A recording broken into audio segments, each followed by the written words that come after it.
Hello all, എല്ലാവർക്കും ഐപ്ലസിന്റെ പുതിയൊരു വീഡിയോയിലേക്ക് സ്വാഗതം.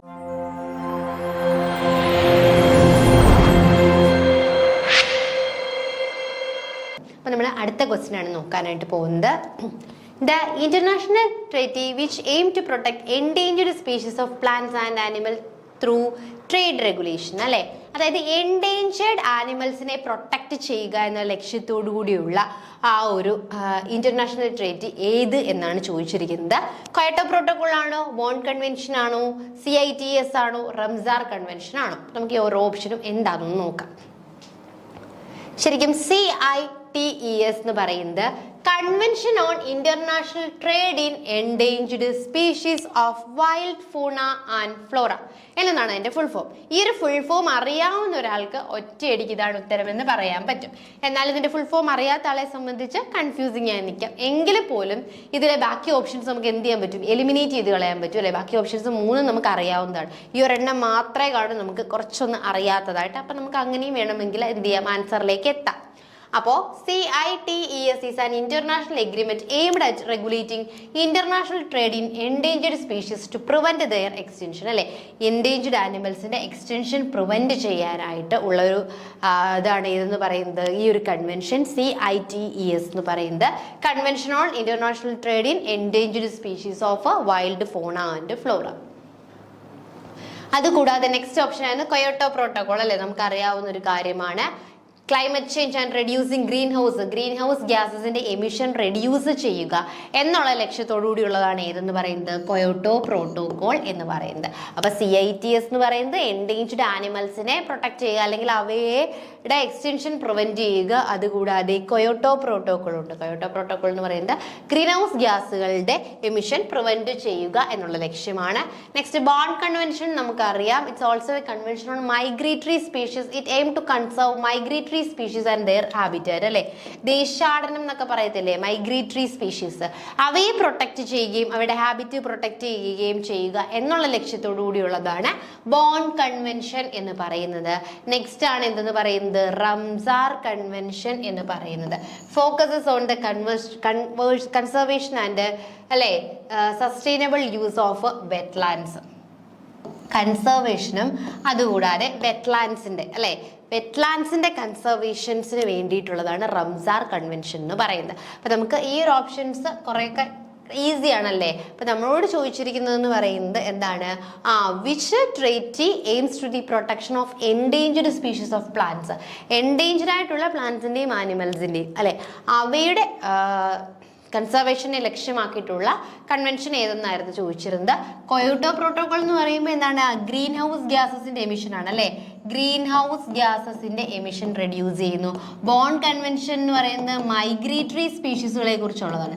മൈഗ്രേറ്ററി സ്പീഷീസിന്റെ പ്രൊട്ടക്ഷൻ ആണ്. CITES ആണ് എന്തെന്ന് പറയുന്നത്, എൻഡേഞ്ചേർഡ്. റംസാർ കൺവെൻഷൻ എന്ന് പറയുന്നത് വെറ്റ്ലാൻഡുകളുടെ പ്രൊട്ടക്ഷനുമായിട്ട് ബന്ധപ്പെട്ടതാണ്. അപ്പൊ 4 ടേമുകളും ക്ലിയർ ആയി എന്ന് വിശ്വസിക്കുന്നു. നമുക്ക് അടുത്ത ക്വസ്റ്റ്യനിലേക്ക് പോകാം. A method used in phytosociology for classifying plant communities. Plant കമ്മ്യൂണിറ്റീസിനെ ക്ലാസിഫൈ ചെയ്യാൻ വേണ്ടി ഫൈറ്റോസോഷ്യോളജിയിൽ യൂസ് ചെയ്യുന്ന മെത്തേഡ് ഏത് എന്നാണ്, അല്ലെ? Gleason's individualistic concept, Clementsian concept of climax, island biogeography theory, അതുകൂടാതെ റോൺകിയേഴ്സ് ലൈഫ് ഫോം ക്ലാസിഫിക്കേഷൻ. നമുക്ക് നോക്കാം.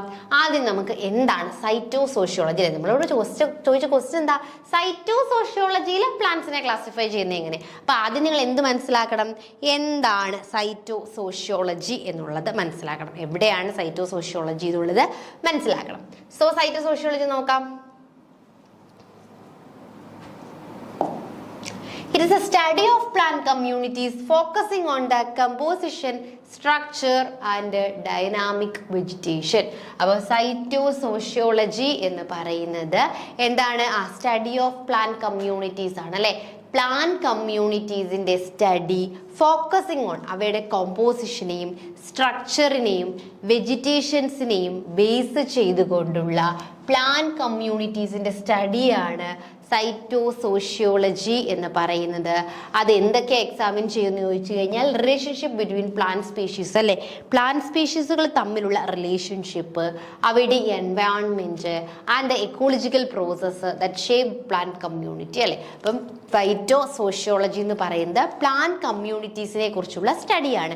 മെയിനായിട്ടും ഈ പ്ലാന്റ് കമ്മ്യൂണിറ്റീസിന്റെ സ്റ്റഡിയിൽ അവർ മെയിനായിട്ട് എന്ത് ചെയ്തു, ഫോക്കസ് ചെയ്യുന്നത് എന്താണെന്ന് ചോദിച്ചു കഴിഞ്ഞാൽ അവയുടെ കോമ്പോസിഷനെ കുറിച്ച് ഫോക്കസ് ചെയ്യും, അവയുടെ സ്ട്രക്ചറിനെ പറ്റി ഫോക്കസ് ചെയ്യും, ഡൈനാമിക്സ് ഓഫ് വെജിറ്റേഷൻ ഫോക്കസ് ചെയ്യും. അത് കൂടാതെ ഓൾസോ റിലേഷൻഷിപ്പ്, പ്ലാന്റ് സ്പീഷീസുകൾ തമ്മിലുള്ള റിലേഷൻഷിപ്പും എന്ത് ചെയ്യും, അവര് ചെക്ക് ചെയ്യും. സോ അതിൽ ഓരോന്നായിട്ട് നമുക്ക് നോക്കാം. Ronquier's life form classification is a method used in phytosociology to classify communities based on life forms of the dominant plant species such as trees, shrubs, herbs അല്ലേ. അപ്പോൾ ഈ റോങ്കിയേഴ്സ് ലൈഫ് ഫോം ക്ലാസിഫിക്കേഷൻ എന്ന് പറയുന്നത് ഇത് ഫൈറ്റോസോഷ്യോളജിയിലെ ഒരു ക്ലാസിഫിക്കേഷൻ മെത്തേഡാണ്. ഇതിൽ എങ്ങനെയാണ് ക്ലാസിഫൈ ചെയ്യുന്നത്, classify plant communities based on the life forms of the dominant plant species അല്ലെ, ഡോമിനന്റ് സ്പീഷീസുകളുടെ ബേസിസിൽ, അതായത് ട്രീസ്, ഷർബ്സ്, ഹെർബ്സ് എന്നുള്ളൊരു ക്ലാസിഫിക്കേഷൻ ആണ് നമ്മുടെ റോങ്കിയേഴ്സ് ലൈഫ് ഫോം ക്ലാസിഫിക്കേഷൻ. ഇനി ഗ്ലിയർസൺസ് എന്ന് വെച്ച് കഴിഞ്ഞാൽ emphasize the individualistic nature of plant species distribution അല്ലെ, ഇൻഡിവിജ്വലിസ്റ്റിക് നേച്ചർ ഓഫ് പ്ലാന്റ് സ്പീഷീസിന്റെ ഡിസ്ട്രിബ്യൂഷൻസ് അല്ലെ, ഓരോ ഏരിയയിലും പ്ലാന്റ് സ്പീഷീസുകളുടെ ഡിസ്ട്രിബ്യൂഷൻ വ്യത്യസ്തമായിരിക്കും. അപ്പൊ ഈ ഡിസ്ട്രിബ്യൂഷനെ ബേസ് ചെയ്തിട്ട് ക്ലാസിഫൈ ചെയ്യുന്നതാണ് ഏത്, ഗ്ലിയർസൺസ്. ഇനി ക്ലെമറ്റിഷ്യൻ കൺസെപ്റ്റ് ഓഫ് ക്ലൈമാക്സ് എന്ന് പറയുന്നത് describe the process of ecological succession അല്ലെ, ഒരു ക്ലൈമാക്സ് കമ്മ്യൂണിറ്റിയിലേക്ക് ലീഡ് ചെയ്യുന്ന ആ ഒരു എക്കോളജിക്കൽ സക്സഷനെ കുറിച്ച് അല്ലെങ്കിൽ അത് ബേസ് ചെയ്തിട്ടുള്ള ക്ലാസിഫിക്കേഷൻ ആണ് ഏത്, ക്ലെമൻഷ്യൻ കൺസെപ്റ്റ്. നെക്സ്റ്റ് ഐലാൻഡ് ബയോജിയോഗ്രഫി എന്ന് പറയുന്നത് ഡിസ്ട്രിബ്യൂഷൻ ആൻഡ് ഡൈവേഴ്സിറ്റി അല്ലെ, ഡിസ്ട്രിബ്യൂഷനും പ്ലാന്റ് ഡൈവേഴ്സിറ്റിയുടെ എന്ത് species, distribution and diversity of species. ഐസ്ലാൻഡിലെ സ്പീഷീസുകളുടെ ഡിസ്ട്രിബ്യൂഷനും അവയുടെ എന്ത് ഡൈവേഴ്സിറ്റിയെയും ബേസ് ചെയ്തിട്ടായിരിക്കും. So method in classifying plant കമ്മ്യൂണിറ്റീസിനെ പ്രോപ്പറായിട്ടും ക്ലാസിഫൈ ചെയ്യുന്ന ഒരു മെത്തേഡ് എന്ന് പറയുന്നത് ഏതായിരിക്കും, നമ്മുടെ റോങ്കിയേഴ്സ് ലൈഫ് ഫോം ക്ലാസിഫിക്കേഷൻ ആണ്. ഷെർബ്സ്, ട്രീ അവരുടെ ആ ഒരു ഡൊമിനന്റ് ഫേസ് വെച്ചിട്ട് ക്ലാസിഫൈ ചെയ്യും. ഐസ്ലാൻഡിൽ എന്ന് പറയുമ്പോൾ അവിടുത്തെ പ്ലാന്റുകളെ കുറിച്ചുള്ളതാണ്. പിന്നെ നമ്മൾ എന്താണ് പറഞ്ഞത്, ക്ലെമൻഷ്യൻ കൺസെപ്റ്റ് ഉണ്ട്. അതിലെന്ന് പറയുന്നത് എക്കോളജിക്കൽ സക്സഷനെ കുറിച്ച് പറയുന്നതാണ്. ഗ്ലേസൺസ് എന്ന് പറയുന്നത് individual natural of nature of plant species distributions, plant species ഡിസ്ട്രിബ്യൂഷന്റെ കാര്യങ്ങളാണ് അതിൽ പറയുന്നത്. ക്ലാസിഫൈ ചെയ്യുന്ന ഒരു മെത്തേഡേ ഉള്ളൂ, അത് Raunkiaer's life form of classification ആണ്. 38 എഗെയിൻ നമുക്കൊരു മാച്ച് ദ ഫോളോയിങ് ആണ് വന്നിരിക്കുന്നത്. എന്താണ്, DNA റിപ്പയർ മെക്കാനിസവുമായി ബന്ധപ്പെട്ടിട്ടുള്ള ഒരു മാച്ച് ദ ഫോളോയിങ് ആണ്. അതായത് നമുക്ക് നോക്കാം, ബേസ് എക്സിഷൻ പെയർ എന്ന് പറയുമ്പോൾ അല്ലെ, ബേസ് എക്സിഷൻ പെയർ നമ്മൾ ഓൾറെഡി ഒരു ക്വസ്റ്റ്യനിൽ പറഞ്ഞു, സിംഗിൾ ബേസ് പെയറിൽ ഉണ്ടാവുന്ന അല്ലെ, ഒരു സിംഗിൾ ഏതെങ്കിലും ഒരു ചെറിയ ഒരൊറ്റ ബേസ് പെയറിൽ ഉണ്ടാവുന്ന ചേഞ്ച് ആണ്. സോ സിംഗിൾ ബേസ് പെയറിൽ ഉണ്ടാവുന്ന ഈ ഒരു ചേഞ്ചിനെയാണ് നമ്മൾ ബേസ് എക്സിഷൻ റിപ്പയർ എന്ന് വിളിക്കുന്നത്. ന്യൂക്ലിയോറ്റൈഡ് എക്സിഷൻ റിപ്പയർ എന്ന് പറയുന്നത് എന്താണ്, ഹെലിക്സ് ഡിസോർട്ടിംഗ് ലെഷൻസ് അല്ലെ, ഫിക്സസ് ബൾക്കി ആയിട്ടുള്ള അങ്ങനത്തെ ഹെലിക്സൽ പ്രോബ്ലംസ് ഒക്കെ ഫിക്സ് ചെയ്യുന്നതാണ്. മിക്സ് മാച്ച് എന്ന് പറയുന്നത് ഫിക്സസ് ഇൻകറക്റ്റ് അല്ലേ, ബേസ് പെയറിംഗ്, അഡിനിൻ എപ്പോഴും തൈമിനുമായിട്ടായിരിക്കും പെയർ ചെയ്യുന്നത്, സൈറ്റോസിൻ ഗ്വാനിനുമായിട്ടായിരിക്കും. അപ്പൊ ഇതിൽ എന്തെങ്കിലും മിസ്മാച്ച് ഉണ്ടാവുകയാണെങ്കിൽ അതാണ്. ഡയറക്റ്റ് റിപ്പയർ എന്ന് പറയുമ്പോൾ reverse chemical changes in bases അല്ലെ, എന്തെങ്കിലും കെമിക്കൽ ചേഞ്ചസ് ഉണ്ടാവുകയാണെങ്കിൽ അതിനെ റിവേഴ്സ് ചെയ്ത് കൊണ്ടുവരുന്നതാണ് ഡയറക്റ്റ് റിപ്പയർ എന്ന് പറയുന്നത്. അപ്പൊ കറക്റ്റ് ആൻസർ എന്ന് പറയുന്നത് A2B1 C3 D4 എന്നുള്ളതാണ്. അത് വളരെ ഡയറക്റ്റ് ഒരു ക്വസ്റ്റ്യൻ ആണ് അല്ലേ.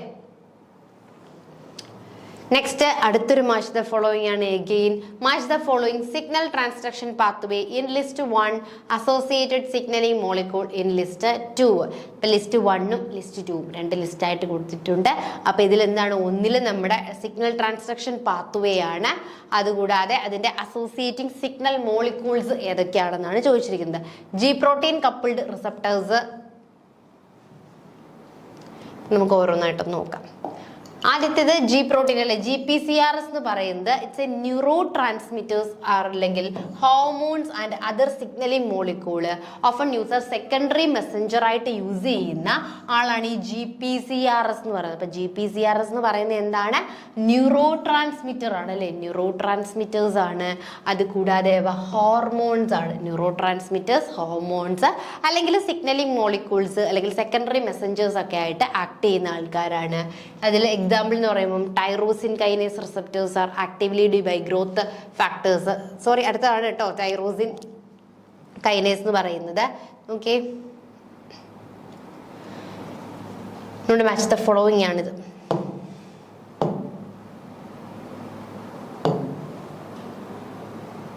അപ്പൊ നമ്മൾ ആദ്യം എന്ന് പറയുന്നത് ജി പ്രോട്ടീൻ കപ്പിൾഡ് റിസപ്റ്റേഴ്സ് അല്ലെങ്കിൽ GPCRS എന്ന് പറയുന്നത് ന്യൂറോ ട്രാൻസ്മിറ്റേഴ്സ് ആയിട്ട് ആക്ട് ചെയ്യുന്നുണ്ട്. അതുപോലെ തന്നെ സെക്കൻഡറി മോളിക്യൂൾ അല്ലെ സിഗ്നലിംഗ് മോളിക്യൂൾസ് ആയിട്ട് ആക്ട് ചെയ്യുന്നുണ്ട്. സെക്കൻഡറി മെസ്സഞ്ചേഴ്സുമാണ് ഈ ജി പ്രോട്ടീൻ കപ്പിൾഡ് റിസപ്റ്റേഴ്സ് എന്ന് പറയുന്നത്. നെക്സ്റ്റ് ടൈറോസിൻ ഉണ്ട് അല്ലെ. ടൈറോസിൻ എന്ന് പറയുന്നത് ഇറ്റ്സ് എ ഗ്രോത്ത് ഫാക്ടർ ആണ് അല്ലെ. ടൈറോസിൻ എന്തായിട്ടാണ് ആക്ട് ചെയ്യുന്നത്? ഒരു ഗ്രോത്ത് ഫാക്ടർ ആയിട്ടാണ് ആക്ട് ചെയ്യുന്നത്.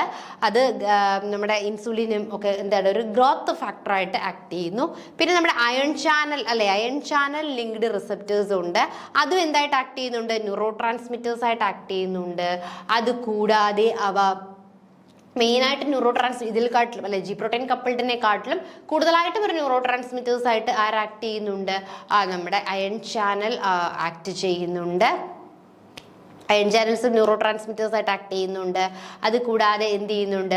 ദേ ആർ ആക്ടിവേറ്റഡ് ഹോർമോൺസ് ആണ് അല്ലെ. ആക്ടിവേറ്റഡ് ഹോർമോൺസ് ആണ്.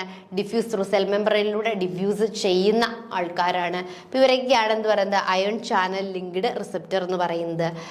പിന്നെ ഇൻട്രാസെല്ലുലാർ റിസപ്റ്റേഴ്സ് ഉണ്ട്. ഇൻട്രാസെല്ലുലാർ റിസപ്റ്റേഴ്സ് ആണ് നമ്മുടെ ഹോർമോൺസ് എന്ന് പറയുന്നത് കേട്ടോ. അപ്പോൾ നമുക്ക് ഒന്നുകൂടി നോക്കാം. ജി പ്രോട്ടീൻ കപ്പിൾഡ് റിസപ്റ്റേഴ്സ് എന്താണെന്ന് ചോദിച്ചു കഴിഞ്ഞാൽ ന്യൂറോ ട്രാൻസ്മിറ്റേഴ്സ് ആണ്, ഹോർമോൺസ് ആണ്. മോർ ഓവർ അവരെന്താണ്? സെക്കൻഡറി മെസ്സഞ്ചേഴ്സ് ആയിട്ട് ആക്ട് ചെയ്യുന്നു. ഇനി ടൈറോസിൻ കൈനേസ് എന്ന് പറയുന്നത് ആക്ടിവേറ്റഡ് ഗ്രോത്ത് ഫാക്ടേഴ്സ് ആണ്. അയൺ ചാനൽ ലിങ്ക്ഡ് റിസപ്റ്റേഴ്സ് എന്ന് പറയുന്നത് ന്യൂറോ ട്രാൻസ്മിറ്റേഴ്സ് ആണ്. ഇൻട്രാസെല്ലുലാർ റിസപ്റ്റേഴ്സ് എന്ന് പറയുന്നത് ആക്ടിവേറ്റഡ് ഹോർമോൺസ് ആണ്. അവരെന്താണ്? ആക്ടിവേറ്റഡ് ആയിട്ടുള്ള ഹോർമോൺസ് ആണ്. അപ്പോൾ നമുക്ക് ഇതിന്റെ കറക്റ്റ് ആയിട്ടുള്ളതൊന്ന് നോക്കാം. നമുക്ക് കുറച്ചെങ്കിലും മാച്ച് ചെയ്യാൻ പറ്റും അല്ലേ. ജി പ്രോട്ടീൻ കപ്പിൾഡ് എന്ന് പറയുന്നത് നമ്മൾ ആദ്യമേ പറഞ്ഞു അല്ലേ. അവർ മോറോവർ എന്തായിട്ടാണ് ആക്ട് ചെയ്യുന്നതെന്ന് പറഞ്ഞു. മോറോവർ അവര് ജി പ്രോട്ടീൻ കപ്പിൾഡ് എന്ന് പറയുന്നത് സെക്കൻഡറി മെസ്സഞ്ചർ ആയിട്ടാണ്. അപ്പം A4 എന്ന് നമുക്ക് കിട്ടി. പിന്നെ ടൈറോസിൻ കൈനേസ് എന്താണ് നമ്മൾ പറഞ്ഞ? ടൈറോസിൻ കൈനേസ് എന്ന് പറയുന്നത് ഗ്രോത്ത്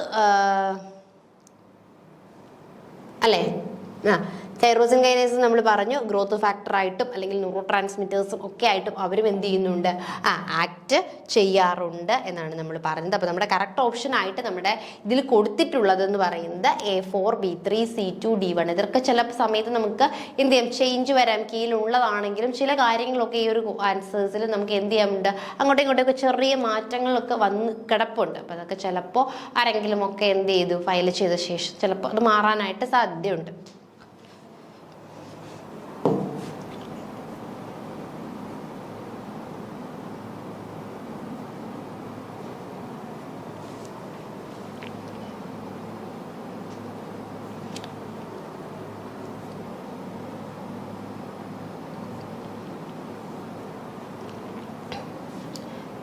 നെക്സ്റ്റ് എന്ന് പറയുന്നത് match the following genetic mutation in list 1 with corresponding description അല്ലെ. കുറേ അധികം മ്യൂട്ടേഷൻസ് ആണ് കൊടുത്തിട്ടുള്ളത്. Missense mutation, nonsense mutation, frame shift mutation, silent mutation. Mutation അറിയാലോ, സഡൻ ഹെറിറ്റബിൾ ചേഞ്ച് ആണ് ഈ മ്യൂട്ടേഷൻ എന്ന് പറയുന്നത്. അപ്പോൾ ഈ മ്യൂട്ടേഷനും അതിൻ്റെ ആ ഒരു എന്താണ് കറസ്പോണ്ടിങ് ഡിസ്ക്രിപ്ഷൻ ആണ് കൊടുത്തിരിക്കുന്നത്. നമുക്ക് കറക്റ്റ് ആയിട്ടുള്ളത് നോക്കാം.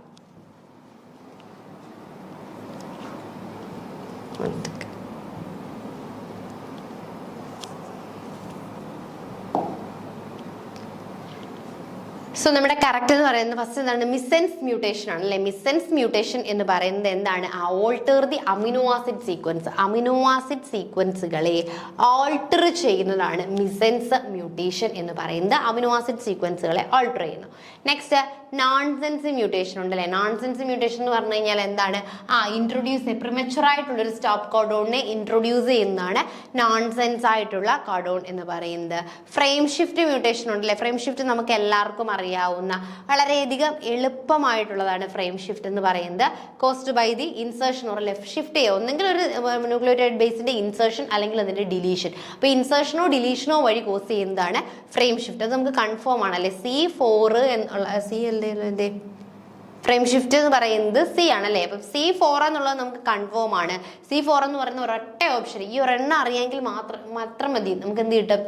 നമുക്കൊരു മാർക്ക് കിട്ടും. കാരണം ഈ C4 എന്ന് പറയുന്ന ഒരൊറ്റ ഓപ്ഷൻസേ അവൈലബിൾ ആയിട്ടുള്ളൂ. അപ്പോൾ നമുക്ക് കറക്റ്റായിട്ട് എഴുതാം. പിന്നെ സൈലന്റ് മ്യൂട്ടേഷൻ ഉണ്ടല്ലേ. സൈലന്റ് മ്യൂട്ടേഷൻ എന്ന് പറയുന്നത് എന്താണ്? No change in amino acid sequence. Amino acid സീക്വൻസിൽ ഒരു ചേഞ്ചും ഉണ്ടാക്കാത്തതാണ് സൈലന്റ് മ്യൂട്ടേഷൻ എന്ന് പറയുന്നത്. അപ്പം മിസ്സെൻസ് മ്യൂട്ടേഷൻ എന്ന് പറയുന്നത് അമിനോ ആസിഡ് സീക്വൻസുകളെ ഓൾട്ടർ ചെയ്യുന്ന അല്ലെ, ബേസ് പെയർസിലെ അമിനോ ആസിഡ് സീക്വൻസുകളെ ഓൾട്ടർ ചെയ്യുന്നതാണ് ഏതെന്ന് പറയുന്നത്? മിസ്സെൻസ് മ്യൂട്ടേഷൻ എന്ന് പറയുന്നത്. നോൺസെൻസ് മ്യൂട്ടേഷൻ എന്ന് പറയുന്നത് എന്താണ്? നോൺസെൻസ് മ്യൂട്ടേഷൻ എന്ന് പറയുന്നത് ഒരു പ്രിമച്ചുർ നോൺസെൻസ് ആണല്ലേ, ഒരു പ്രിമച്ചുർ മെച്ചർ ആവാത്ത ഒരു സ്റ്റോപ്പ് കോഡോണിനെ കൊണ്ടുപോയി ഇൻട്രൊഡ്യൂസ് ചെയ്ത് കൊടുക്കുന്നു. നെക്സ്റ്റ് ഫ്രെയിം ഷിഫ്റ്റ് എന്ന് പറയുന്നത് ഇൻസേർഷൻ അല്ലെങ്കിൽ ഡിലീഷൻ വഴി ഫോം ചെയ്യുന്നതാണ്. ലാസ്റ്റ് സൈലന്റ് മ്യൂട്ടേഷൻ എന്ന് പറയുന്നത് അല്ലെ, സൈലന്റ് മ്യൂട്ടേഷൻ എന്ന് പറയുന്നത് നോ ചേഞ്ച്, അമിനോ ആസിഡ് സീക്വൻസസിൽ ഒരു ചേഞ്ച് ഉണ്ടാവാതിരിക്കുന്നതാണ്. ഇത് നമുക്ക് അത്യാവശ്യം എളുപ്പമുള്ളൊരു ക്വസ്റ്റൻ ആയിരുന്നു. ആൻസർ എന്ന് പറയുന്നത് A3 B1 C4 C2 എന്നുള്ളതാണ്, D2 എന്നുള്ളതാണ് ആൻസർ. അഗെയിൻ വീണ്ടും എന്താണ്, നമുക്കൊരു മാച്ച് ദ ഫോളോയിങ് ആണ് 41ാമത്തെ ക്വസ്റ്റ്യൻ ആയിട്ട് വീണ്ടും കൊടുത്തിട്ടുള്ളത്. എന്താണ്? ഒരു മാച്ച് ദ ഫോളോയിങ് ആണ്. നമുക്ക് നോക്കാം. Cell signalling molecule in list 1 with receptors അല്ലേ. ഇതിവിടെ സെൽ സിഗ്നലിംഗ് മോളിക്യൂൾ ആണ്, അതിന്റെ റിസപ്റ്റേഴ്സ് ആണ് ലിസ്റ്റ് 2 കൊടുത്തിരിക്കുന്നത്. കുറേ അധികം സെൽ സിഗ്നലിംഗ് മോളിക്യൂളും അതിന്റെ റിസപ്റ്റേഴ്സും. നമുക്ക് നോക്കാം കറക്റ്റ് ആയിട്ടുള്ളത് ഏതാണെന്ന്. അപ്പം ആദ്യത്തേതെന്ന് പറയുന്നത്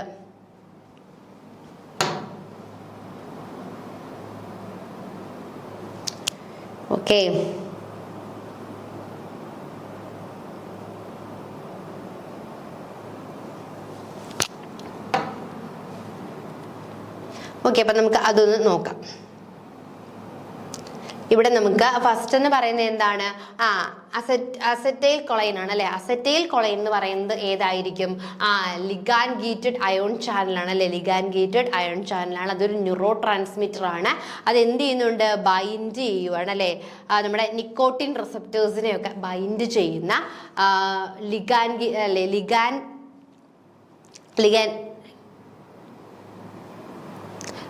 ലിഗാൻഡ് ഗേറ്റഡ് ആയിട്ടുള്ള അയൺ ചാനലാണത് എന്ന് പറയുന്നത്.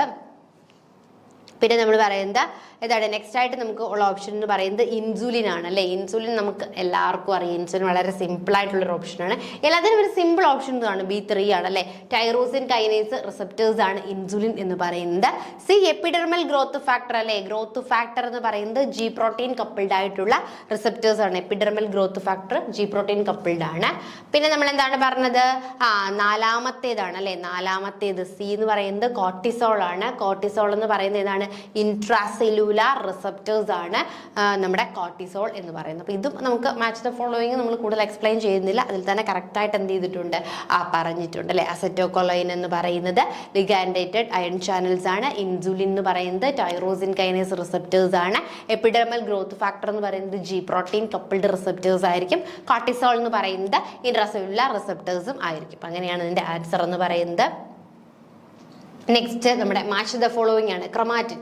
പല ടൈപ്പ് ഓഫ് ക്രൊമാറ്റിൻ ആണ് എയിൽ കൊടുത്തിരിക്കുന്നത്. അവയുടെ ആ ഒരു ഫീച്ചറാണ് ബിയിൽ കൊടുത്തിരിക്കുന്നത്. അപ്പം നമുക്ക് നോക്കാം ഈ ക്രൊമാറ്റിനും അവയുടെ ഫീച്ചറും. ഇതിൽ നമുക്ക് 2 എണ്ണം അറിയാമെങ്കിൽ തന്നെ നമുക്ക് ഇതിനകത്ത് ഫുൾ മാർക്ക് സ്കോർ ചെയ്യാം. നമുക്ക് എല്ലാ ക്രൊമാറ്റിനും നമ്മൾ പഠിക്കുന്നുണ്ട്, എങ്കിലും നമ്മൾ നല്ല തറമായിട്ട് പഠിച്ചിരിക്കുന്ന 2 എണ്ണമാണ് ഹെറ്ററോ ക്രൊമാറ്റിനും യൂക്രൊമാറ്റിനും. ഹെറ്ററോ ക്രൊമാറ്റിനും ഉണ്ട്, യൂക്രൊമാറ്റിനും ഉണ്ട് അല്ലേ. ഇത് നമ്മൾ അടിപൊളിയായിട്ട് പഠിച്ചു വെച്ചിരിക്കുന്ന ഒരു കാര്യമാണ്. അപ്പം നമുക്ക് അത് തിരിഞ്ഞു പോകില്ല. അപ്പം നോക്കിയേ, യൂക്രൊമാറ്റിൻ എന്താണെന്ന് നമുക്ക് നോക്കാം അല്ലേ. യൂക്രൊമാറ്റിൻ എന്ന് പറയുമ്പോൾ എന്താണ്? ലൂസ്ലി പാക്ക് ചെയ്തിട്ടുള്ള, ട്രാൻസ്ക്രിപ്ഷണലി ആക്റ്റീവ് ആയിരിക്കും അല്ലെ. ലൂസ്ലി പാക്ക് ചെയ്തിട്ടുള്ള ട്രാൻസ്ക്രിപ്ഷണലി ആക്റ്റീവ് ആണ് എന്ന് പറയുന്നത് യൂക്രൊമാറ്റിൻ. എന്നാൽ ഹെറ്ററോക്രൊമാറ്റിൻ എന്ന് പറയുമ്പോൾ ഡാർക്ക് കളറിലായിരിക്കും അല്ലെ. ഡെൻസ്ലി പാക്ക് ചെയ്തിട്ടുള്ള ട്രാൻസ്ക്രിപ്ഷണലി ഇനാക്റ്റീവ് ആയിട്ടുള്ള ഭാഗമാണ് ഹെറ്ററോക്രൊമാറ്റിൻ. അപ്പൊ തന്നെ നോക്കിയേ, A2 B1 എന്നൊരു ഓപ്ഷൻ ഉണ്ടോ എന്ന് നമുക്ക് നോക്കാം. A2B1 എന്നൊരൊറ്റ ഓപ്ഷനേ ഉള്ളൂ അല്ലേ. നമ്മുടെ ഓപ്ഷൻ ഡി ആണ് റൈറ്റ് ആൻസർ. അപ്പൊ നമുക്ക് ബാക്കി പിന്നെ ഒന്ന് ജസ്റ്റ് നോക്കി, ഇത് രണ്ടും അറിയാമെങ്കിൽ തന്നെ നമുക്കിപ്പോൾ മാർക്ക് സ്കോർ ചെയ്യാറുന്നല്ലോ. കണ്ടോ, മാച്ച് ദ ഫോളോയിങ്ങിൽ എപ്പോഴും ഒരു അഡ്വാൻറ്റേജ് എന്ന് പറയുന്നത് ഒന്നും രണ്ടും അറിയാമെങ്കിൽ നമുക്ക് മാർക്ക് സ്കോർ ചെയ്യാനായിട്ട് പറ്റും. സി എന്ന് പറയുന്നത് നെക്സ്റ്റ് എന്താണ്, കോൺസ്റ്റിറ്റ്യൂട്ടീവ് ഹെറ്ററോക്രോമാറ്റിൻ എന്ന് പറയുന്നത് ഓൾവേസ് ഇനാക്റ്റീവ് ആയിട്ടുള്ള ഹെറ്ററോക്രോമാറ്റിൻ ആണ്. ഫാക്കുലേറ്റീവ് എന്ന് പറയുമ്പോൾ സ്വിച്ച് ബിറ്റ്വീൻ, അത് ആക്റ്റീവും ആണ് എന്നാൽ എന്താണ് ചില സമയത്ത്, അല്ലെങ്കിൽ ആക്റ്റീവ് ഇനാക്റ്റീവിന്റെ ഒരു ഇടയിലത്തെ സ്റ്റേജ് ആണ് ഇതെന്ന് പറയുന്നത് നമ്മുടെ ഫാക്കൽറ്റേറ്റീവ് ഹെറ്ററോക്രോമാറ്റിൻ എന്ന് പറയുന്നത്. അപ്പോൾ ക്രൊമാറ്റിന്റെ പല ടൈപ്പുകളാണ് കൊടുത്തിട്ടുള്ളത്. യൂക്രോമാറ്റിൻ എന്ന് പറഞ്ഞു കഴിഞ്ഞാൽ വളരെ ലൂസ്ലി പാക്ക് ചെയ്തിട്ടുള്ള ട്രാൻസ്ക്രിപ്ഷണലി ആക്റ്റീവ് അല്ലെ, ട്രാൻസ്ക്രിപ്ഷനിൽ പാർട്ടിസിപ്പേറ്റ് ചെയ്യുന്ന ട്രാൻസ്ക്രിപ്ഷണലി ആക്റ്റീവ് ആയിട്ടുള്ള ക്രൊമാറ്റിൻ ആണ് യൂക്രോമാറ്റിൻ എന്ന് പറയുന്നത്. ഹെറ്ററോക്രോമാറ്റിൻ ഡെൻസ്ലി പാക്ഡ് ആണ്, ട്രാൻസ്ക്രിപ്ഷണലി ഇനാക്റ്റീവ് ആയിട്ടുള്ളവയുമാണ്. പിന്നെ കോൺസ്റ്റിറ്റ്യൂട്ടീവ് എന്ന് പറയുമ്പോൾ അത് എപ്പോഴും എന്തായിരിക്കും, ഇനാക്റ്റീവ് സ്റ്റേജ് ആയിരിക്കും. എന്നാൽ ഫാക്കൽറ്റേറ്റീവ് എന്ന് പറയുന്നത് ചിലപ്പോൾ ഇനാക്റ്റീവ് അല്ലെങ്കിൽ ഒരു ആക്റ്റീവ് സ്റ്റേജ് ഇൻ ബിറ്റ്വീൻ ആയിട്ടായിരിക്കും കാണുന്നത്. ആൻസർ എന്ന് പറയുന്നത് A2B1 C3 D4 ആണ്. അഗെയിൻ വീണ്ടും നമുക്ക് എന്താണ് ഒരു മാച്ച് ദ ഫോളോയിങ് ആണ് വന്നിട്ടുള്ളത്. കുറെ സ്പീഷീസുമായി റിലേറ്റ് ചെയ്തിട്ടുണ്ടല്ലേ. Keystone species, invasive species, endangered species, indicator species. ഇതിൽ ഒരെണ്ണം നമുക്ക് വ്യക്തമായിട്ട് പെട്ടെന്ന് തന്നെ നമുക്ക് മനസ്സിലാക്കാനായിട്ട് പറ്റും. ഏതാണ്? രണ്ടെണ്ണം മനസ്സിലാക്കാൻ പറ്റും. ഇൻഡിക്കേറ്റർ സ്പീഷീസ് എപ്പോഴും എന്തായിരിക്കും, ലൈക്കൻസ് ആയിരിക്കും അല്ലേ. ലൈക്കൻസിനെ ഇൻഡിക്കേറ്റർ, പൊല്യൂഷൻ ഇൻഡിക്കേറ്റർ എന്നാണ് വിളിക്കുന്നത്. ലൈക്കൻസ് കൂടുതലായിട്ടുള്ളിടത്ത് പൊല്യൂഷൻ കാണില്ല അല്ലേ. അപ്പം ലൈക്കൻസ് പൊല്യൂഷൻ അല്ലെങ്കിൽ എയർ പൊല്യൂഷൻ ഇൻഡിക്കേറ്റർ എന്നാണ് വിളിക്കുന്നത്. അപ്പോൾ D4 നമുക്ക് ഈസി ആയിട്ട് കിട്ടും. പിന്നെ വേണമെങ്കിൽ കീസ്റ്റോൺ സ്പീഷീസ് ഒന്നൊന്നും നമുക്ക് പറയാനായിട്ട് പറ്റും. എങ്കിലും D4 എന്ന് പറയുന്ന ഓപ്ഷന് അല്ലെ, D4 എന്ന് പറയുന്ന ഓപ്ഷൻസ് രണ്ടെണ്ണം ഉണ്ടല്ലേ. അപ്പം നമുക്ക് ചെറിയ ഒരു ഡൗട്ട് വരാം. അപ്പം എന്ത് ചെയ്യാം, നമുക്ക് ഒന്ന് എല്ലാ സ്പീഷീസും നോക്കാം. ആദ്യം കീസ്റ്റോൺ നോക്കാം കേട്ടോ. കീസ്റ്റോൺ സ്പീഷീസ് എന്ന് പറയുന്നത് in a species that has proportionate impact on the environment and plays a unique role in maintaining the structure and function of the ecosystem. Keystone ആണ് ആ സ്പീഷീസ്. ഒരു എൻവയോൺമെന്റ് അല്ലെങ്കിൽ ഒരു എക്കോസിസ്റ്റത്തിൽ അതിന്റെ ആബ്സെൻസോ പ്രസൻസോ എന്ത് ചെയ്യും, ആ ഒരു ചേഞ്ച് കൊണ്ടുവരും, അല്ലെങ്കിൽ ഒരു യുണീക്ക് റോള് അതിന്റെ പ്രസൻസോ ആബ്സെൻസോ ആ ഒരു എൻവയോൺമെന്റിൽ പ്ലേ ചെയ്യുന്നുണ്ട്. അങ്ങനെയുള്ള സ്പീഷീസിനെയാണ് നമ്മൾ കീസ്റ്റോൺസ് എന്ന് പറയുന്നത് അല്ലേ. വളരെ ഇമ്പോർട്ടൻ്റ് ആയിട്ടുള്ള സ്പീഷീസുകളാണ്. Species that disproportionate impact on the environment അല്ലേ, പ്ലേ യുണീക്ക് റോൾ. അത് നമ്മുടെ എൻവയോൺമെന്റിനെ മെയിൻറ്റെയിൻ ചെയ്യാനും പ്രോപ്പറായിട്ട് എൻവയോൺമെന്റൽ എക്കോസിസ്റ്റം ഫംഗ്ഷൻ ചെയ്യാനുമായിട്ടും അതിന്റെ പ്രസൻസ് ആവശ്യമാണ്. അപ്പം അതിന്റെ ആബ്സെൻസ് അതൊരു ഇംബാലൻസ് ആയിട്ട് മാറും അല്ലേ. അപ്പം അങ്ങനെയുള്ള സ്പീഷീസാണ് കീസ്റ്റോൺ. ഇൻവാസീവ് സ്പീഷീസ് എന്ന് പറയുന്നത് നോൺ നേറ്റീവ് സ്പീഷീസ്. ഇവിടെ ഇല്ല, ഇവിടെ അല്ല, ജനിച്ചു വളർന്ന സ്ഥലം ഇവിടെ അല്ല അല്ലേ. എവിടുന്നെങ്കിലും ഒക്കെ ഇവിടേക്ക് വന്നിട്ട് എന്ത് ചെയ്യുന്നു, നമ്മുടെ ഇവിടുത്തെ നേറ്റീവ് സ്പീഷീസുമായിട്ട് അവരെന്ത് ചെയ്യുന്നു, കോമ്പറ്റേറ്റ് ചെയ്യുന്നു അല്ലെ. റിസോഴ്സസിന് വേണ്ടിയിട്ട് കോമ്പറ്റേറ്റ് ചെയ്യുകയും നമ്മുടെ എക്കോസിസ്റ്റം പ്രോസസ്, എക്കണോമിക് ആൻഡ് എൻവയോൺമെന്റൽ ഹാംസ് ഒക്കെ കോസ് ചെയ്യുകയും ചെയ്യുന്ന ടൈപ്പ് ഓഫ് ആൾക്കാരാണ് ഇൻവേസീവ് സ്പീഷീസ് എന്ന് പറയുന്നത് അല്ലേ. ഇവിടെ ഉള്ള ആൾക്കാരല്ല, എവിടുന്നോ നേറ്റീവ് അല്ലെ, ഇവിടെ വേറെ എവിടെയോ നേറ്റീവ് ആയിട്ടുള്ളത് ആൾക്കാർ, ആ പ്ലാന്റ്സ് അവരിവിടെ വന്ന് എന്ത് ചെയ്യും, എസ്റ്റാബ്ലിഷ് ആവും. എന്നിട്ട് ഇവിടുത്തെ സ്പീഷീസുമായിട്ട് കോമ്പറ്റേറ്റ് ചെയ്യുകയും അവയുടെ ഗ്രോത്തിനെ അത് അഫക്റ്റ് ചെയ്യുകയും ഒക്കെ ചെയ്യുന്നതാണ് ഇൻവേസീവ്. എൻഡേഞ്ചർഡ് സ്പീഷീസ് അറിയാമല്ലോ അല്ലെ. എൻഡേഞ്ചർ എന്ന് പറയുമ്പോൾ ഡേഞ്ചർ ആണ് അവരുടെ സിറ്റുവേഷൻ. കാരണം അവർക്ക് എന്താണ്, ഹ്യൂമൻസിന്റെ ആക്ടിവിറ്റീസോ ഓവർ എക്സ്പ്ലോയിറ്റേഷനോ ഒക്കെ കാരണം അവർ ഡേഞ്ചറിന്റെ വക്കിലാണല്ലേ, അല്ലെങ്കിൽ ഡേഞ്ചർ സിറ്റുവേഷനിൽ ഇരിക്കുന്ന ആൾക്കാരെയാണ് നമ്മൾ എന്ന് വിളിക്കുന്നത്, എൻഡേഞ്ചേർഡ് സ്പീഷീസ് എന്ന് വിളിക്കുന്നത്. Species that at the risk of extinction അല്ലെ, എക്സ്റ്റിൻഷൻ റിസ്ക് ഉള്ള ആൾക്കാരാണ് നമ്മുടെ എൻഡേഞ്ചേർഡ് സ്പീഷീസുകൾ എന്ന് പറയുന്നത്.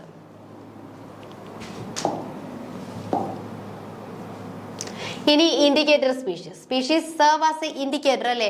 നമ്മുടെ ഹെൽത്ത് ഒരു എക്കോസിസ്റ്റത്തിന്റെ ഹെൽത്ത് അല്ലെങ്കിൽ ഒരു എൻവയോൺമെന്റ് ഹെൽത്ത് അങ്ങനെയുള്ള കാര്യങ്ങളൊക്കെ ഇൻഡിക്കേറ്റ് ചെയ്തു തരുന്ന ആൾക്കാരാണ് ഇൻഡിക്കേറ്റർ സ്പീഷീസ് എന്ന് പറയുന്നത്. നമുക്ക് ആൻസർ ഒന്ന് നോക്കാം. മാച്ച് ദ ഫോളോയിങ്ങിലേക്ക് തിരിച്ചു. ഇപ്പൊ ടേംസുകൾ എല്ലാവർക്കും ക്ലിയർ ആയല്ലോ അല്ലെ. ഇതിപ്പോൾ ഞാൻ വളരെ ബേസിൽ നിന്ന് തന്നെ പറഞ്ഞു പോവുകയാണ്. വളരെ ബേസിൽ നിന്ന് തന്നെ നമുക്ക് പറഞ്ഞു പോകാം.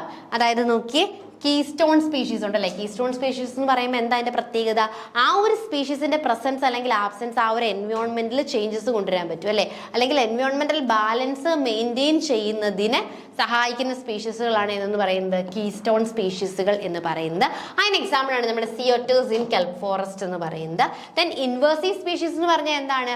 അവ ഇവിടെ ഉള്ള സ്പീഷീസ് അല്ല, പുറത്തുനിന്ന് വന്നിട്ട് ഇവിടുത്തെ സ്പീഷീസുമായിട്ട് കോമ്പറ്റീറ്റ് ചെയ്തിട്ട് ഇവിടെ കുഴപ്പമുണ്ടാക്കുന്ന ആൾക്കാരാണ് ഇൻവേസീവ്. അവർ zebra mussels in North America. Then endangered species എന്ന് പറയുമ്പോൾ നമ്മുടെ ഹ്യൂമൻ ആക്ടിവിറ്റീസും ഒക്കെ കാരണം അവരെന്താണ് വളരെയധികം ബുദ്ധിമുട്ടിക്കൊണ്ടിരിക്കുന്ന ആൾക്കാരാണ് അല്ലേ, അവർ ഡേഞ്ചറിൻ്റെ വക്കിലാണ്. നെക്സ്റ്റ് ഇൻഡിക്കേറ്റർ എന്ന് പറയുന്നത് ലൈക്കൺ. ഇത് മാച്ച് ചെയ്യാനൊന്നുമില്ല, കറക്റ്റായിട്ട് തന്നെയായിരുന്നു കൊടുത്തിരുന്നത്. എത്ര പേര് ഇത് ശരിയാക്കി എന്നുള്ളത് ഭയങ്കരമായിട്ട് നമുക്ക് അറിയേണ്ട ഒരു കാര്യമായിട്ട് അല്ലേ. കാരണം നമ്മൾക്ക് കൺഫ്യൂഷൻ വരും, ഒരിക്കലും മാച്ച് ദ ഫോളോയിങ് കറക്റ്റായിട്ട് കൊടുക്കില്ലല്ലോ. അപ്പം നമുക്ക് ഇത് ഉറപ്പാണെങ്കിൽ പോലും നമ്മൾ പലരും തെറ്റിച്ചൊരു ക്വസ്റ്റ്യൻ ആയിരിക്കും ഇതെന്ന് പറയുന്നത്. കാരണം മാച്ച് ദ ഫോളോയിങ് കറക്റ്റായിട്ട് തന്നെ കൊടുത്തിരിക്കുന്നത്. അപ്പം നമ്മളായിരിക്കും അങ്ങനെയല്ല, എങ്ങോട്ടെങ്കിലും എന്തെങ്കിലുമൊക്കെ ഒന്ന് മാറണമല്ലോ എന്ന് വിചാരിക്കും അല്ലേ. അപ്പം അങ്ങനെയൊന്നുമില്ല, കറക്റ്റാണ് നിങ്ങൾക്ക് ഉറപ്പാണ് എങ്കിൽ അത് തന്നെ എഴുതാം, ഓപ്ഷനിൽ കാണുകയും ചെയ്യും. അപ്പോൾ ഓപ്ഷൻ എ ആണ് കറക്റ്റ് ആയിട്ടുള്ള ആൻസർ എന്ന് പറയുന്നത്. A1 ആണ്, B2 ആണ്, C3 ആണ്, D4 ആണ്. അപ്പം next question, which of the following method is not typically associated with gene transfer in plant അല്ലേ. പ്ലാന്റ്സിലെ ജീൻ ട്രാൻസ്ഫർ മെത്തേഡുമായി അസോസിയേറ്റ് ചെയ്യാത്തത് ഏതെന്നാണ് അല്ലേ. നോട്ട് ടിപ്പിക്കലി അസോസിയേറ്റ് ചെയ്യാത്തത് ഏത് എന്നാണ് ക്വസ്റ്റ്യന്. Electroporation, agrobacterium mediated transformation, gene gun, RNA interference technology. അപ്പം ഇതിൽ ഏതോ ഒരു മെത്തേഡ് ജീൻ ട്രാൻസ്ഫറുമായിട്ട് അസോസിയേറ്റ് ചെയ്യുന്നില്ല. അപ്പം ഇത് ഓരോന്നും എന്താണെന്ന് ജസ്റ്റ് നോക്കാം. ആദ്യം നമുക്ക് RNA ഇന്റർഫറൻസിൽ നിന്ന് തുടങ്ങാം.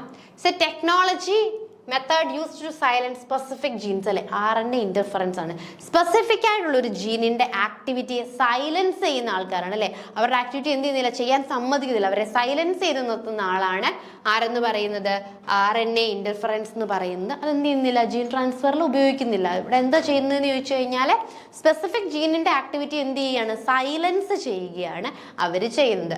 ദെൻ ഇലക്ട്രോപോറേഷൻ ഉണ്ട്. ഇലക്ട്രോപോറേഷൻ എന്ന് പറയുന്നത് എന്താണ്, ഇലക്ട്രിക്കൽ പൾസസ് ഉപയോഗിച്ചുകൊണ്ട് നമ്മൾ എന്ത് ചെയ്യുന്നു, DNA പ്ലാന്റ് സെൽസിൽ ഏതാണോ നമ്മുടെ ഹോസ്റ്റ് സെല്ല് അതിലേക്ക് എന്ത് ചെയ്യുന്നു, ഇൻട്രൊഡ്യൂസ് ചെയ്യുന്ന മെത്തേഡിനെയാണ് ഇലക്ട്രോപോറേഷൻ എന്ന് പറയുന്നത്.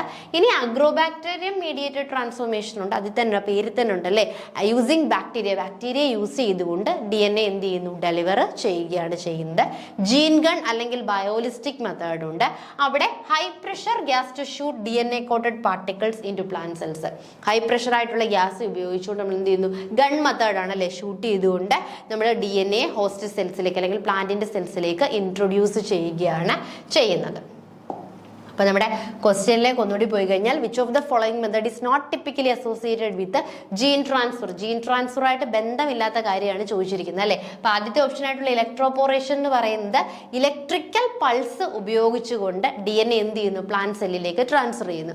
അഗ്രോബാക്ടീരിയം മീഡിയേറ്റഡ് ട്രാൻസ്ഫോർമേഷൻ എന്ന് പറയുന്നത് ബാക്ടീരിയ ഉപയോഗിച്ചുകൊണ്ട് ജീനിനെ ട്രാൻസ്ഫർ ചെയ്യുന്നു. നെക്സ്റ്റ് ജീൻ ഗൺ മെത്തേഡ് എന്ന് പറയുന്നത് നമ്മളിപ്പോൾ പറഞ്ഞ പോലെ തന്നെ എന്ത് ചെയ്യുന്നു, ഗൺ മെത്തേഡാണ് അല്ലെ, ഷൂട്ടിംഗ് മെത്തേഡ് എന്ന് നമുക്ക് പറയാം. അതിൽ നമ്മൾ എന്ത് ചെയ്യാണ്, ജീൻ ട്രാൻസ്ഫർ ആണ് ചെയ്യുന്നത്. എന്നാൽ RNA ഇന്റർഫറൻസ് ടെക്നോളജിയിൽ RNA ഇന്റർഫറൻസ് എന്താ ചെയ്യുന്നത്, ഒരു സർട്ടൺ ഏതോ ഒരു ആയിക്കോട്ടെ ആ ഒരു ജീനിന്റെ ആക്ടിവിറ്റി അവിടെ സൈലൻസ് ചെയ്യുകയാണ് ചെയ്യുന്നത് അല്ലേ. ആ ആക്ടിവിറ്റി ചെയ്യാൻ ആ ജീനിനെ അനുവദിക്കാതിരിക്കുക. അപ്പൊ ഈ ഒരു ടേം മാത്രം അല്ലെങ്കിൽ D മാത്രം എന്താണ്, നമ്മുടെ ജീൻ ട്രാൻസ്ഫറുമായിട്ട് ടിപ്പിക്കലി അസോസിയേറ്റ് ചെയ്യുന്നില്ല. അപ്പം 44ാമത്തെ ക്വസ്റ്റ്യന്റെ കറക്റ്റ് ആൻസർ എന്ന് പറയുന്നത് D ആണ്.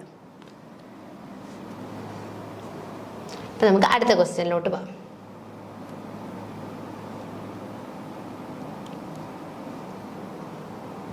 Okay, in the context of microbial biotechnology, biotransformation is the biotransformation എന്നതുകൊണ്ട് ഉദ്ദേശിക്കുന്നത് എന്താണ്?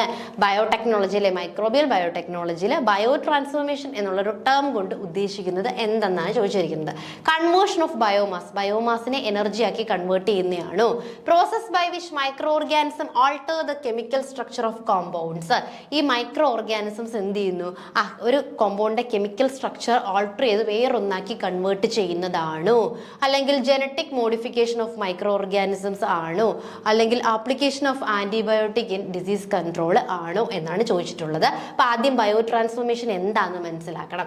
It is process by which microorganisms such as bacteria or yeast convert one compound into another compound അല്ലെ. നമുക്കറിയാം ബാക്ടീരിയയോ ഈസ്റ്റോ ഒക്കെ ഒരു കോമ്പൗണ്ടിനെ മറ്റൊരു compound ആയിട്ട് എൻസൈംസിന്റെ സഹായത്തോടു കൂടി മാറ്റുന്നതിനെയാണ് നമ്മൾ എന്തെന്ന് വിളിക്കുന്നത്, ബയോ ട്രാൻസ്ഫോർമേഷൻ എന്ന് വിളിക്കുന്നത്. ഇത് നമുക്കറിയാം ബിവറേജസിൽ അല്ലെങ്കിൽ മെഡിസിനൽ ഇൻഡസ്ട്രീസിലും ഒക്കെ വളരെയധികം യൂസ്ഫുൾ ആയിട്ടുള്ളതാണ്. അപ്പൊ നമ്മുടെ ഓപ്ഷൻസിൽ എന്താണ്, process by which microorganism alter the chemical structure അല്ലെ.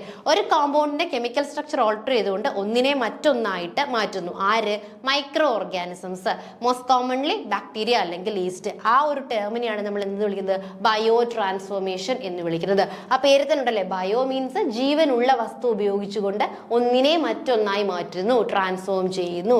അങ്ങനെ അർത്ഥം വരുന്നത് ഏതാണ്, process by which microorganisms alter the chemical structure of compounds. അപ്പൊ നമ്മൾ ഇന്ന് ഡിസ്കസ് ചെയ്ത ക്വസ്റ്റ്യൻസ് എല്ലാവർക്കും മനസ്സിലായെന്ന് വിശ്വസിക്കുന്നു. Thank U.